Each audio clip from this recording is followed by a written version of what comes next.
Oh, yeah.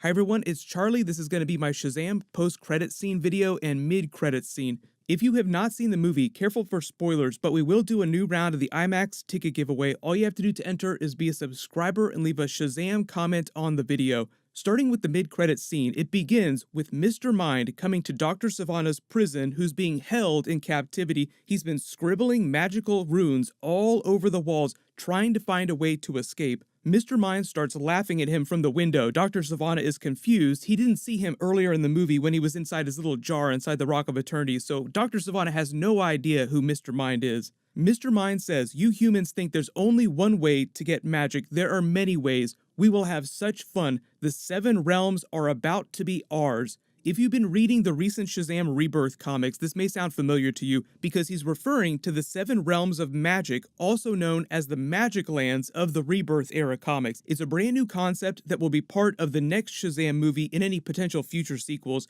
because it's this really big place. Like, we talk about how the movie is riffing on Goonies, Stranger Things, and the It movie because there's a little bit of horror element to it. Think about the Magic Lands as sort of like a bigger version of the Upside Down. It's several different dimensions and realms within the multiverse. Mr. Mind's real name is Maxivermus Mind. He's an alien Venusian worm species who's bent on taking over all magic within the movie universe, but he has a comic book history that goes way back to the 1940s in the original Shazam comics. He's one of Shazam's oldest, biggest comic book villains. He's got powers of mind control, he's almost immune to Shazam's magical lightning, and he's extremely long-lived. He's capable of living for hundreds and hundreds of years, so that's why he goes way, way back with the Council of Magic and the Wizard Shazam. It's implied that when we first see him captive in his little jar in the Rock of Eternity when Dr. Sivana is a child at the beginning of the film, that he was captured by the Wizard Shazam a long time ago and had just been biding his time, waiting for a chance to escape, which Dr. Sivana provides him with later in the film when he returns and takes the 7 deadly sins. Originally, when Mr. Mind first debuted, he was part of a group called the Monster Society of Evil. I don't know if they're going to try and do that within the Shazam movies. They may have a reference to that in a future sequel, or maybe if they do a trilogy, they'll wait to the 3rd film to do some sort of villain team-up with Black Adam. The Monster Society of Evil is also one of the very first teams of supervillains in the comics, but Black Adam has never been a member of it before. It's typically made up of World War II era villains, because that's sort of when those people debuted, but Mr. Mind originally debuted in Captain Marvel Adventures number 22 in 1943, so you're talking World War II era. Later in the 1980s, after Crisis on Infinite Earths, he did have a big team up with Dr. Sivana, but that time he was trying to plan a full-blown invasion of Earth. So obviously the movie Shazam is largely based on Jeff Johns' New 52 Shazam run and some of the Rebirth stuff a la Magic Lands that they tease at the end of the film. The Mr. Mind scenes that you see during the movie are directly taken from that New 52 run. He shows up right at the end of that after Dr. Sivana has been defeated. Even though a lot of different things happen, Black Adam is a big part of it, the actual story got changed quite a bit, but Mr. Mind was captive in a jar in the Rock of Eternity. At the end of that story, Black Adam has sort of subjugated Dr. Sivana, so he went off on his own, defeated. The Shazam family teamed up in a theme park to fight Black Adam. Then later there's a post-credit scene where Mr. Mind comes to Dr. Sivana and says, "Aha, we still have much to do." Then they had the big Rebirth reboot in DC Comics, and they just picked up that story where they left off with Dr. Sivana in Rebirth with Mr. Mind trying to conquer the Magic Lands. So you can actually read that story as it's happening right now before the Shazam sequel comes out, and you will have an idea for what they're going to do with the Magic Lands. But the Magic Lands are 7 different realms of reality where magic reigns supreme.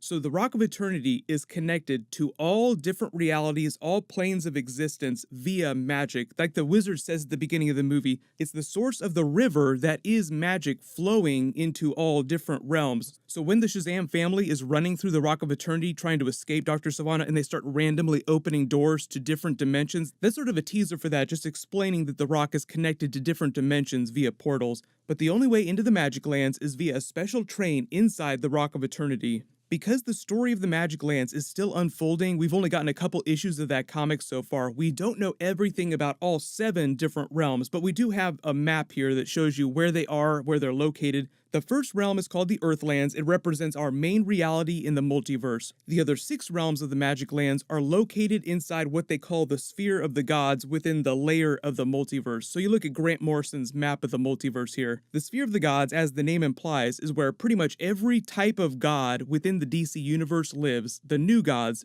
Darkseid, the Greek pantheon of the Wonder Woman movie, pretty much anybody that lives on that level of reality. The second realm is called the Funlands. It's a big, giant theme park dimension populated entirely by children and ruled over by someone called King Kid, who claims he's the secret 7th member of the Shazam family. So without giving away big spoilers about the Shazam Rebirth comic book storyline, that's actually happening right now. Like I said, you can read along with it if you want to. They'll probably finish that storyline before Shazam 2 comes out in a couple of years, so you have plenty time to catch up on that before the sequel gets here. But if you look at the map here, the other 5 realms that we have not traveled to yet in the comics are the Game Lands, the Dark Lands, the Monster Lands, the Wild Lands, and the Wozender Lands. By the time we get that Black Adam movie that they keep talking about, maybe we'll know about a couple of these other realms and we'll talk about them, because it does sound like they're heading towards a really big battle inside the Magic Lands, because it's such a huge space with so much mythology that there's no way that they're going to get to all these different realms in the Shazam sequel. If they really wanted to, they could do different Shazam sequels in each one of these different realms, but I don't think they plan to do 8 Shazam movies back to back. They'll probably just combine a lot of these in 1 or 2 movies.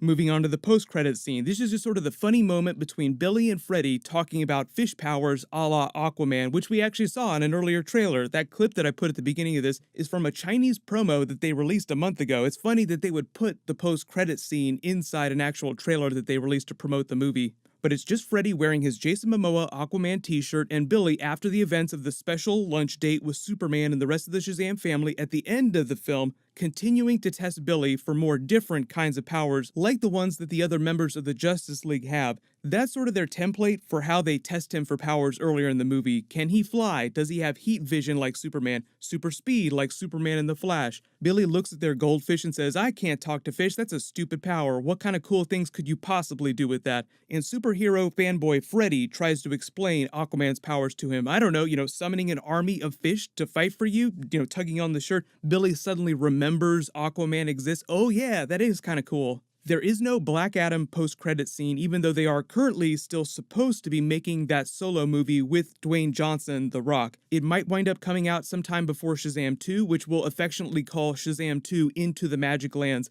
He does show up about 30 minutes into the movie when the wizard is explaining the history of the Council of Magic and the 7 Deadly Sins to Billy. They changed Black Adam's backstory just a little bit from the new 52 Shazam comics, but in the movie version of events, Black Adam released the 7 Deadly Sins on mankind as revenge for the death of his wife. Then the 7 Deadly Sins went on to kill the other members of the Council of Magic, and that's how they died. In the comics, it was Black Adam himself that killed all the other members, so we can speculate on what parts of that they would include in a Black Adam solo movie, but the rumor right now is that the story of that movie will be set during more modern times, maybe even present day, involving some members of the Justice Society. Maybe also based a little bit on the story of Black Adam the Dark Age. There's still a lot of speculation about what's going on with that because they haven't said anything recently, but The Rock is still under contract to be the Black Adam of the DC universe, but obviously a lot of creative has changed behind the scenes, and the Shazam movie seems like it's gonna blow up big time. So if they still decide to do a solo Black Adam movie next, maybe a small Shazam cameo somewhere in that, teasing a future crossover sequel where they eventually fight each other. But if they wind up deciding to just skip a Black Adam solo movie and put Black Adam in the Shazam sequel,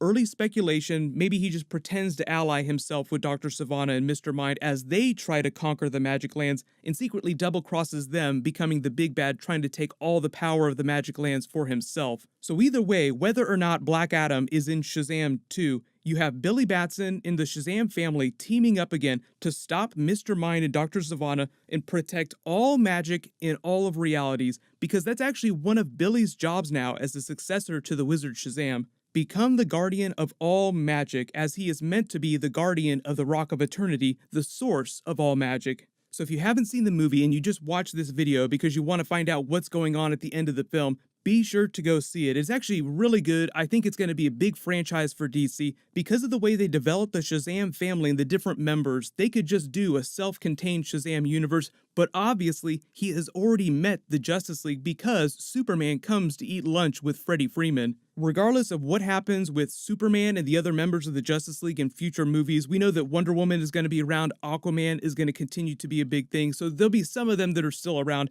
Regardless of when that next Justice League team-up movie happens, you'll probably continue to see funny references and cameos from other Justice League members in Shazam sequels.